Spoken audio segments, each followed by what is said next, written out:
তো আপুনি কলেজত ছাত্ৰীগৰাকীৰ নাম লগাই যি বিধায়ক তেওঁক দি দিয়ক, মই কৰাই দিম। তোমালোকে সকলোৱে গম পোৱা যে 12 পাছ কৰি যদি কণ্টিনিউ যদি নকৰা তেন্তে তোমালোকে এইচএছ স্কুটিসমূহ লাভ নকৰা। মানে 12 পাছ কৰি যদি তোমালোকে অসমৰ কলেজত এডমিশ্যন নোলোৱা তেতিয়া এইচএছ স্কুটিসমূহ লাভ নকৰা। লগতে যদি তোমালোকে 12 পাছ কৰি বেলেগ লাইন লৈ পঢ়ি আছা নে বা বেলেগ কোচিং কৰি আছা তেতিয়াও তোমালোকে এইবাৰ এইচএছ স্কুটিসমূহ লাভ নকৰা এই বুলি ঘোষণা কৰা হৈছে। আৰু হিমন্ত বিশ্ব শৰ্মা ছাৰে নতুনকৈ ঘোষণা কৰিছে যে এইবিলাক ছাত্ৰ ছাত্ৰীৰ কাৰণে এইসকল ছাত্ৰ ছাত্ৰীৰ কাৰণে ঘোষণা কৰিছে যে এই স্কুটিখন কলেজ যাবৰ কাৰণে দিয়া হয়। লগতে ঘোষণা কৰিছে যে তোমালোকৰ কি হয়, তোমালোকে এতিয়া যদি এডমিশ্যন লোৱা তেন্তে তোমালোকে এইচএছ স্কুটিসমূহ লাভ কৰিবা। তোমালোকে এডমিশ্যন লোৱা আৰু মোলৈ এখন এপ্লিকেশ্যন তোমালোকে দি দিবা এই বুলি ঘোষণা কৰিছে। এতিয়া আহক হিমন্ত বিশ্ব শৰ্মা ছাৰৰ প্ৰতিবেদনটো চাই লওঁ। কলেজত যাবৰ কাৰণে যদি কলেজতে নাযায় স্কুটি কেনেকৈ দিব চৰকাৰে? কলেজত অহা যোৱা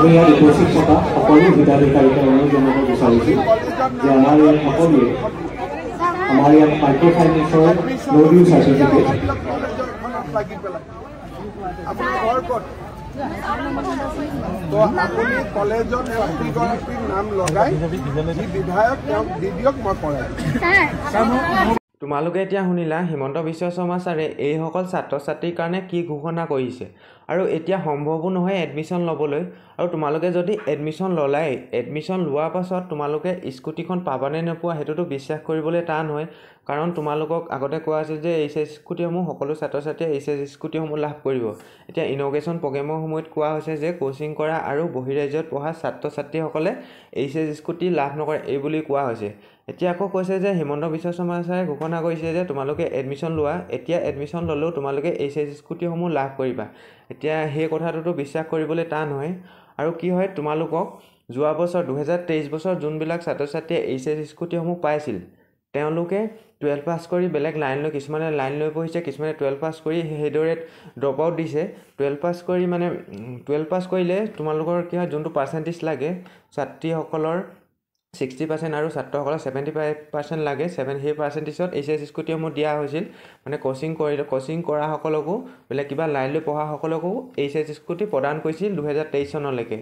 আৰু তোমালোকৰ কি হয়, যদি এইচএছ স্কুটিসমূহ নিদিওঁ বুলি ভাবিছেই তেন্তে তোমালোকক ফাইনেল এক্সামৰ আগত এখন নটিচ দিব লাগিছিল যে অহা বছৰৰ পৰা তোমালোকৰ কি হয় 12 পাছ কৰি কণ্টিনিউ পঢ়িব লাগিব, অসমৰ কলেজত এডমিশ্যন ল'ব লাগিব, তেতিয়াহে তোমালোকে এইচএছ স্কুটিসমূহ লাভ কৰিবা এই বুলি কিন্তু তোমালোকৰ এক্সামৰ আগতে ঘোষণা কৰি দিব লাগিছিল।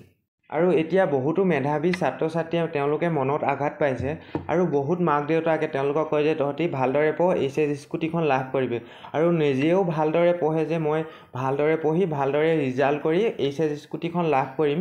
আৰু কি হয়, আচলতে কি হয়, বহুত ষ্টুডেণ্টে 12 পাছ কৰি তেওঁলোকৰ নিজৰ উজ্জ্বল ভৱিষ্যতৰ কাৰণে বেলেগ লাইন লৈ পঢ়ে, সেইবাবে তেওঁলোকে কলেজত এডমিশ্যন লোৱা নাই।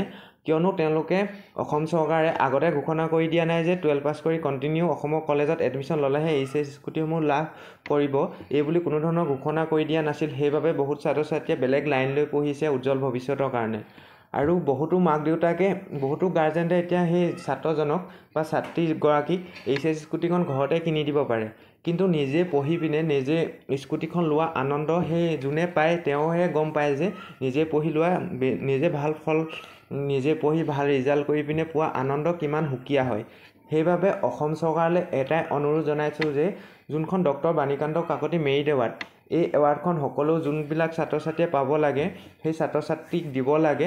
আৰু অসমৰ ছাত্ৰ ছাত্ৰীসকলৰ উজ্জ্বল ভৱিষ্যতক মানে অসমখন আগুৱাই যোৱাত সকলোৱে ছাপোৰ্ট কৰিব লাগে। তোমালোকে যিমান পাৰা এই ভিডিঅ'টো শ্বেয়াৰ কৰি দিবা। আৰু যদি চেনেলটোলৈ নতুনকৈ আহিছা তেন্তে সকলোৱে চেনেলটো ছাবস্ক্ৰাইব কৰি ৰাখিবা।